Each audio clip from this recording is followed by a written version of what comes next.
Good morning, Grueling Truth fans. It's James Ernest of the Grueling Truth Radio Network here with Olympic athlete Shannon Miller. Shannon, thank you for joining us today. Absolutely. Good to be with you all. So, how was your Mother's Day? It was fantastic. It's always fun to see what the kids have cooked up, and a lot of times that means breakfast and coffee in the morning, and them doing a lot of the chores around the house, which is awesome. That's like the perfect Mother's Day gift. That is so cool. So, world-class athlete, cancer survivor, author, sports analyst, mother, business mogul, and I know I'm missing something. How do you define yourself? Wow, that list sounds tiring. It's funny because I think like most people, I'm not easily defined by one thing. I think every day it might be something different. It may be something different throughout the day. For me, my work is something I truly love, I'm passionate about, but the most important thing in my life is my kids. So being a mom that's what takes the cake for me. Definitely, I agree with you. Same here. Being a parent is obviously the most important thing. I got me a little guy who's 8, and he makes the world a difference in our lives. Yes. So what was life like growing up in Edmond, Oklahoma? Oh, I love Edmond. It is such a great community. The people are so lovely and so supportive. When I was growing up, win or lose, it didn't matter. They were just always so supportive and helpful to me, my family. They helped raise funds so that my parents could actually travel to see me at my first Olympics because we just didn't have the money to do that. So they're always willing to pitch in and help out. But I think for me, growing up in Edmond just meant I kind of had that regular childhood. People talk about the sacrifices of elite athletes, and I feel a little bit bad because I don't feel like I sacrificed that much. I went to public school. I just lived with my family, did chores like my sister and brother, and went to work out there. Starting in Edmond, and then they moved the gym just a little bit further to Oklahoma City. So for me, it was a great upbringing that kind of kept that balance for me between gymnastics and how much time I spent there, but also the realization that gymnastics is a sport. It's not life, and I think that kind of helped ground me a little bit and not put too much pressure on myself. That is awesome to hear because you're right. Most of the time when you hear about great athletes, you hear how much pressure and how much it was just obsessed they were with the sport. But it sounds like you got to live a nice traditional life.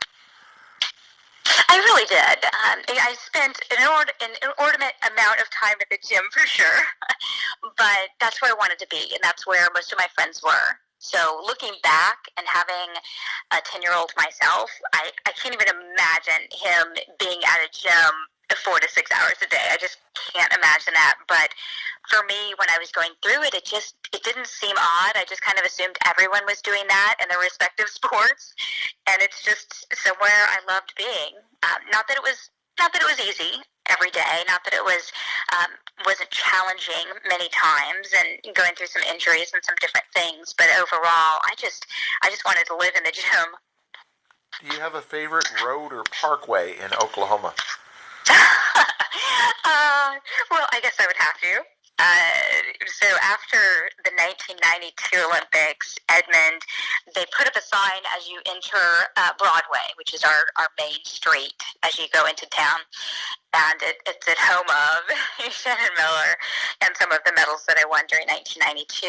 And after the 1996 Olympics, they added to that the 2 gold from those games, and then went on to give me a parkway. Name a parkway, Shannon Miller Parkway. It's part of their highway system. And then put this huge statue in the park. It's now Shannon Miller Park. And it's such the perfect location because it's right beside the library, the Edmond Public Library. And I'm such a bookworm. So this is a place where kids can go to the library, but they can also hang out and read by the statue. They have events out there. It's just a great family place. Sounds awesome. Yeah. At what age did you start your gymnastic training? I started when I was 5. I followed my older sister really into the sport. She's 2 years older than me. And I think like a lot of kids, we started because our parents decided they did not want us tearing up their furniture anymore. We were trying to learn somersaults, and my parents, I think they thought we were going to get hurt or hurt their furniture. So they decided it kind of looks like gymnastics, so maybe we'll sign them up. And from the first day I walked in the gym, I absolutely fell in love with the sport. I got to go into this big warehouse of a gym, jump in a foam pit, try to do somersaults, jump on a trampoline, run down a vault runway as fast as I could, and no one told me to stop. And so for me, that was heaven. And I just kept begging and begging to go more and more.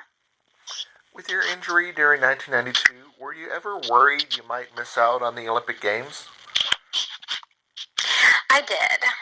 And for those that don't know the history of that time, or weren't born yet, because that was a while ago, I broke and dislocated my elbow just in a freak, just miscalculation of a landing at a workout one day. And it was about 10 weeks prior to my first Olympic trials. 1992, I had just turned 15 years old. It was the first opportunity that I had to try out and try to make the team for the Olympics. And that night, I think it dawned on me as I was headed into surgery. They put a screw in to put the bones together, and I think for me it was that moment where I realized, wow, I mean, this is a really big mistake. This could keep me out. It could keep me out of trying out for the Olympics. It could keep me out of the sport. And when I woke up the next morning and I was kind of being wheeled out of the hospital, headed home, my parents were with me, and my coach came in the doors of the hospital as we were leaving. And I will never forget, he looked down at me and he could have said so many things like, I'm so sorry. It just timing doesn't always work. Or, maybe you can hold on and we can try to keep training and another 4 years. We can try to do this. But he didn't say either of those things. He looked at me straight in the eyes and he said, all right, we've got some work to do. I'll see you in the gym tomorrow. And it was just that moment that I saw that he believed in me. And I think that allowed me to believe in myself. And I was in the gym the next day. I couldn't do much. I could stretch and do a little bit of conditioning. But I learned throughout that time that when you have an injury, you just keep doing the things that you can do. And I became, I think, a stronger, more flexible, more well-rounded athlete because I was forced to work on my weak areas, which was strength and flexibility, instead of just working the routines like all the other athletes. And I did end up making the 1992 Olympic team and was probably in the best shape of my life and had a great Olympic game. So it was such a learning experience for me, and one that I come back to often when I hit other challenges in life. Yeah, I mean, going from the 1992 to the 1996 Olympics, how great was it to compete in front of your home crowd in the United States? It was incredible, and I've had the wonderful benefit to compete at an Olympic Games overseas in Barcelona, see what that was like, stay in the Olympic Village there, so that was incredible. But there's just something about walking into the arena on home soil. You walk into the Georgia Dome, 35,000, 40,000 people screaming at the top of their lungs. I'd never heard anything that loud. You've got flash bulbs popping. It's really like the 4th of July indoors, and the crowd chanting USA, and the arena was just filled red, white, and blue, and it was just this incredible feeling of support. As you walked in. Of course, we knew we better not leave without that gold medal, but it was just an amazing experience. What was it like being a part of the Magnificent Seven? People ask us about that a lot, and I think during those Olympic Games, we knew each each other, but we didn't know each other certainly as well as we do now. We had competed against each other to get on the U.S. team. We had competed together at certain competitions, maybe a World Championships or a Pan American Games or something. But for the most part, during that time, you didn't have centralized training. So you trained at your gym in whatever city you lived in, and then you showed up to the competition. So there wasn't a lot of interaction between the athletes. And after the 1996 Olympics, we all went on tour, 99 cities for a year and a half on a bus, and that's where I think we truly became the Magnificent Seven. I mean, it started with that gold medal night, but we bonded as people, as friends, and that bond has just remained. Now we talk to each other all the time, we stay connected, and it's just been this great friendship that's evolved. I've heard comparisons between the 1992 basketball team and the 1996 gymnastic team. Do you feel that those comparisons are accurate? It's hard to say. I always get hesitant with sports comparisons because I always feel like when you achieve something great, or you watch another athlete or another team achieve something great, that's theirs. They did that. And I have such great respect for the 1992 Dream Team, and maybe a special place in my heart because I grew up watching all these guys with my dad. And they were the first athletes that we met when we walked into the Olympic Village in 1992. We'd been away from home for 2 weeks in France doing our training together before we went over to Barcelona and entered the Olympic Village. So I was 15. I was homesick. I hadn't seen my parents. Here we were, a lot of pressure going into your first Olympic Games, and we walk in, and there's these amazing basketball players. Of course, 2 times as tall as we are. Charles Barkley and Scottie Pippen and Larry Bird and all these guys that I grew up watching with my dad. And they were the nicest people. They took pictures, they talked with us, and we always share an arena with basketball during the Olympics. So I think we've just it felt like we were friends automatically, and we cheered for them. So for me, I hesitate to compare our team to them because they were just amazing, but I think our team was awesome too, just in a different way, in a different time. They recently have done that documentary, The Last Dance. What do you think about a documentary about the Magnificent Seven, about your time on the road after the Olympics? I would love it. I don't know if people would enjoy watching it because we're pretty vanilla. There's not a lot of craziness that goes on, so I don't know if it makes for great TV, but it would show, I think, the incredible celebration and the way that we wanted to celebrate and thank so many of our fans and supporters, and just for those people that couldn't be at the Atlanta Games and see it firsthand, we wanted to go out and be able to perform and shake hands and sign autographs and take pictures and really just have the opportunity to say thank you for all of that support. So that was kind of the way we looked at the tour, and as an opportunity to keep doing something we loved without judges, just going out there and doing gymnastics and sharing that with people, and hopefully getting another generation inspired to do the sport. You recently did a fun Instagram live video with your former teammate, Amanda Borden. What was that like? We had so much fun. It was funny. We thought at first we wanted to do this, and we were excited about it, and neither of us had seen the actual coverage because you live it and you see clips from time to time, but you never really sit down and watch the entire television coverage of your competition. And so we thought it would be fun, and as we started talking, we were thinking, there's no way we can fill 2 hours. How are we going to talk about our team for 2 hours. That's going to be hard.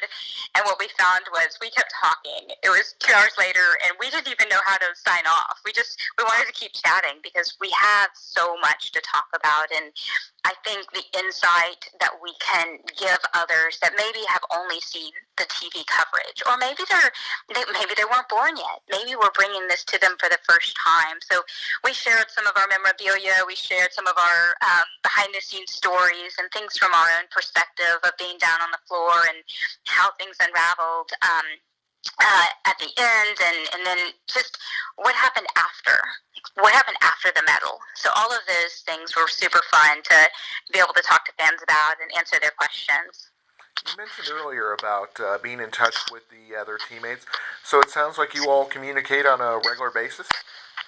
And for the most part, I mean, we're kind of like everyone else. We get busy, we text, we are on social media, so that's probably the primary. We see each other at different events, which is really nice, and probably just age and everything. We'll probably talk more to some than others, just because we have the same interests, and there's some that I see more often than others. Me and Amanda both do analysis and commentary, so we are sometimes at similar events, which is nice. Are you still involved with the gymnastics?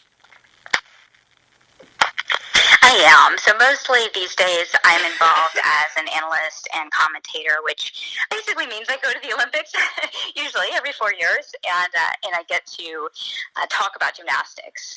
And that's so much fun for me because I get to stay involved with the sport, but do it in a way that helps share these incredible athlete stories and share that with more people and the next generation, and really help explain to people that maybe are new to watching gymnastics or maybe longtime fans, to put in perspective how difficult some of these moves are, because these athletes make it look so easy. But as an athlete myself, I know how challenging they are. I know how you fall 1,000 times before you get it right. And we all see the end product, but we forget about the failures along the way. So to be able to bring that perspective is fun for me. It's something that's really important to me. But other than that, I think once a gymnast, always a gymnast. So I do have fun entertaining my children with handstands and cartwheels, maybe some social media challenges. But after that, not so many skills. What are your thoughts on them postponing the Olympics? I think it's probably the best. I think we're all in uncharted territory, but I think the athletes understand regardless of how difficult it is, and it is extremely challenging for many athletes, and there will be some that do not stay on for next year, because an entire year of training and the things that are happening in their own lives is just not going to allow for that. And so that is devastating. So you've got athletes that maybe were injured and didn't make the team that maybe now have a year to have another chance. So you've got stories on every side, but I think overall, from the athletes I've heard from and what we've seen, they understand as difficult that it is. It's the best thing for the health of everyone involved, not just the athletes, but the audience, the people that put everything together, the thousands upon thousands of people that it takes to put on an Olympic Games. So it's just, it's a tough one. Yeah, and I'm just glad that they're postponing it instead of canceling it, because I know that was talked about at one point, and that would have been just awful. It really would. As an athlete, you're training for years, sometimes a decade or more for that one opportunity. And there are sports where you can, have the opportunity to do multiple Olympics. Not every sport is like that. You may have one opportunity, and the stars have to align. You have to be healthy. You trained to peak at just the right time. There's a lot of strategy involved. So to postpone is difficult, but I can't even imagine the feeling of having to cancel. I know athletes that were set up to compete in 1980 and never got their chance, and that was truly devastating for them after all of that hard work, all of that effort, to then not be able to compete. And I think a lot of times we think of top athletes. When we think of the Olympics, we think of a handful of the top athletes that have big endorsement deals. But for the most part, the vast majority of Olympians are just like us. I mean, they're just doing their day job or 2 or 3 day jobs, and then they're training on top of that while they're taking care of their families. They're never going to sign a big contract for endorsements. They may not become a household name, but they're doing it because they love the sport. They want to compete and represent their country, and it's that type that I think is so important. We want to cheer on all of our athletes and make sure that we empathize with all the things that they're having to go through right now, but then also balancing that with keeping everyone safe. Very true. You have 2 undergrad degrees, the marketing, the entrepreneurship, and you have a law degree. What made you want to go to school to get a law degree? I didn't set out to get a law degree. I entered college a lot like everyone else, not really knowing exactly what I wanted to do when I, quote, grew up. And so I started, and after a couple of years, I decided I wanted to focus on marketing. I felt like that would be beneficial to the things I was already doing. I was a professional athlete. I was doing different endorsements at that time. And I wanted to learn more about it. It was very interesting to me. So I did that, and toward the end of getting my marketing degree, I had the opportunity to join a new entrepreneurship program that had been started, and it's a 2-year program to get your entrepreneurship degree. So it's basically like an MBA, at least a kind of a mini MBA. And I thought that would be great because I would learn more about having a business. I knew at that point I wanted to start a foundation, start a business. I knew I was getting very passionate about the importance of health and wellness for women and children. So I did that, and toward the end of that program, I took a business law class. And I suddenly realized how much I didn't know about law. And here I had been signing contracts myself for years, ever since I was of age. And I realized I didn't actually understand what was in those contracts that I was signing. And that scared me, just as an athlete. And sometimes you hear horror stories of athletes losing things and losing everything because they just weren't aware. So I decided at that point, getting a law degree would help me personally, but if I wanted to have a business foundation, it would be a good foundation for that. And I decided I'll study, I'll take the LSAT. If someone lets me in, great, I'll go. And I ended up at Boston College, which was wonderful. I just fell in love with the campus, and it was a great experience for me. And I would say, I use that degree every single day. So how can we get a gold medal mindset? For me, the gold medal mindset, this is something I do a lot of professional speaking to organizations, companies, small groups, large groups, and I feel like the gold medal mindset is for everyone because it's all about figuring out how to make today matter and realizing that today does matter. Everything that you do today matters. And the gold medal mindset for me is kind of a compilation of all of those lessons learned through sport. And the great thing is you don't have to have been an athlete or an Olympian to utilize those lessons because it's really a mindset. It's a mindset of going out and winning the day no matter what life or work throws at you. And so for me, it's things like goal setting, positive attitude, the importance of teamwork, committing yourself to excellence, the understanding that the mistakes and the falls and the failures will happen. It's how you get back up that matters most. What do you do next? Yes, you're going to fall. Yes, you're going to fail. What happens next? And I think for me, that mindset and those lessons have helped me through pretty difficult times in gymnastics, but certainly through my most challenging time, which was a diagnosis of ovarian cancer in 2011. And these are the lessons that I kind of reverted back to during that journey and helped kind of keep me moving forward in that journey. What inspired you to write your book? It's not about perfect, competing for my country and fighting for my life. For me, it really was my cancer journey, and I don't think the journey really ends. I'm coming up in June on 9 years cancer-free, so I'm excited about that. But for me, it was kind of on the heels of chemotherapy. I went through surgery and then pretty aggressive chemotherapy. And towards the end of that, I had started doing a blog. This is a while ago, so blogs were the thing. And I really had just started, but it was a way for me to share my thoughts and feelings and maybe vent a little bit about the tough days. And a lot of people started looking at this and sharing their own stories. And as I eventually got back to work and I was presenting, it didn't matter what city I was in, what organization I was presenting to, I kept getting the question, well, when are you going to turn this into a book? When are you going to write the book? And so finally I broke down and decided I would write the book.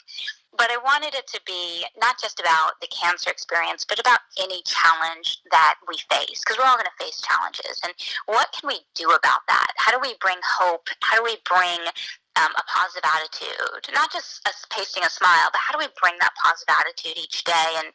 And where do those lessons come from, and how can we utilize them each day? So that's kind of how the book evolved. And then, of course, the publisher wanted me to add more gymnastics and add more about my childhood and all of those good things. But the book is really about how do we overcome challenges. You mentioned the blog a couple minutes ago. I really like your motivation, or Monday motivations. I really think those are quite inspiring. Oh, thank you. I've tried to make sure that I have good posts on YouTube, my YouTube channel. Some of them are 10-minute fitness workouts. Some of them are Monday motivations, just something to get your day or your week started well. We've got gymnastics how-to videos, which are coming in really handy for all the gymnasts that are stuck at home these days. But I've tried to get more and more active on Instagram and Twitter to just be able to share more with people out there and have that conversation with folks. So what are the current projects you're working on? I'm always working on a number of things. Right now, like everyone else, I'm at home juggling 2 kids, homeschooling, and which is new for me. They normally go to school and I go to work. But so that's been interesting. But for the most part, I've changed from going out and doing speeches and presentations to doing a lot of those virtually, which isn't as fun for me because I love being able to hug people and shake hands and see them and take pictures and be there one-on-one, but I'm still happy that people are enjoying and getting something from that gold medal mindset message. So I've been doing a lot of that and continuing to work with those companies that I've partnered with to really focus on health and wellness for women. And not to leave men out, I just don't know as much about men. Girls I know. So we really focus on making sure that we bring that positive message of health and fitness and wellness to women, and the importance of just making your health a priority. And that's something that's important for all of us. And it's really a tough thing to do because we don't want to feel selfish. We don't want to sacrifice our time with our family, our kids, our work, and the to-do list that we have every single day. But if there's nothing else I learned through cancer, it's that making my health a priority isn't just about me. It's about all of those that I want to be here for. It's all of those people that depend on me. How do I be healthy for them? And so this is really a passion of mine, to help people find ways that they can focus on their health. It has been a pleasure having you on the show. Before we let you go, where on social media, where on the web, where on YouTube, where's all the fun places to learn more about you and your company? Well, my website is easy. It's shannonmiller.com. And if you forget the social media handles, they are all on the website, shannonmiller.com. And then I'm on Twitter and Instagram at shannonmiller96. And I'm on YouTube and Facebook at Shannon Miller Official. Sounds great. Thank you, Shannon. Thank you.